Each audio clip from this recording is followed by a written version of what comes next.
Hey, what's going on, everyone? Have you ever thought about rehoming your fish? My name's Mike and I own an aquarium service company.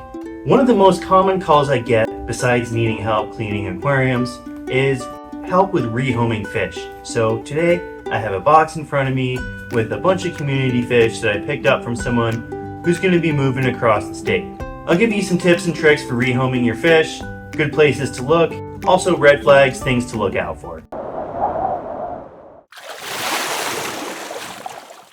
If you find yourself in a situation where you're having to rehome your fish, that doesn't make you a bad person. If anything, I really like seeing people take the initiative to make sure that their fish end up in a good home. That being said, there are some things you can do to help reduce the chances of needing to rehome fish. And really, the most important thing you can do is to do your research. The majority of times where I end up helping people rehome fish, it's because they didn't realize that a fish was going to get that big, or they didn't realize that their fish would become aggressive.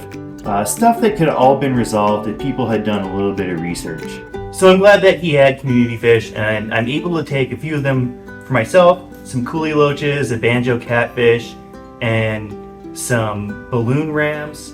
I'm going to set up a little quarantine tank for the next, week or so, just to monitor these cherry barbs and neon tetras before I send them off to some clients' homes.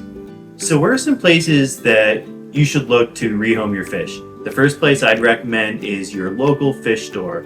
Oftentimes they'll take fish back from you. You may even get some in-store credit or some cash, but wouldn't count on it. They're really the ones who are doing you a favor. Get in touch with them ahead of time though. Another place you can check is aquarium service providers like myself. I offer rehoming as a free service to people just because I don't want anything bad to happen to the fish. And the last place to look would be aquarium societies or Facebook groups. It's certainly a great place to check because there are a lot of super enthusiastic hobbyists, and they're likely to take really good care of your fish, and they'd be happy to take them off your hands. Things to look out for: I'd recommend that you get a picture of said person's tank before you pass over your fish to them. It's a good way to get an indicator of if they're staying on top of maintenance and what other types of fish they have in there. If they have really big fish, then you're trying to get rid of some small ones. That might be a red flag. Some other things are people sometimes with really big monster fish look for free feeder fish on Facebook groups. So make sure that your fish aren't going to one of those people. You could even offer to drop the fish off, which gives you an opportunity to look at their tank rather than them coming to pick them up from your house. And last, the two things that you should absolutely not do are flush your fish down the toilet or release it into nature. So flushing your fish down the toilet is just horrible because your fish will end up dying and the sewage system will likely suffocate or freeze, which is just a horrible way to die. Releasing them into nature is really bad because most of our fish are either domesticated or from a tropical area, and they wouldn't be able to survive in the wild. You're not doing them a favor.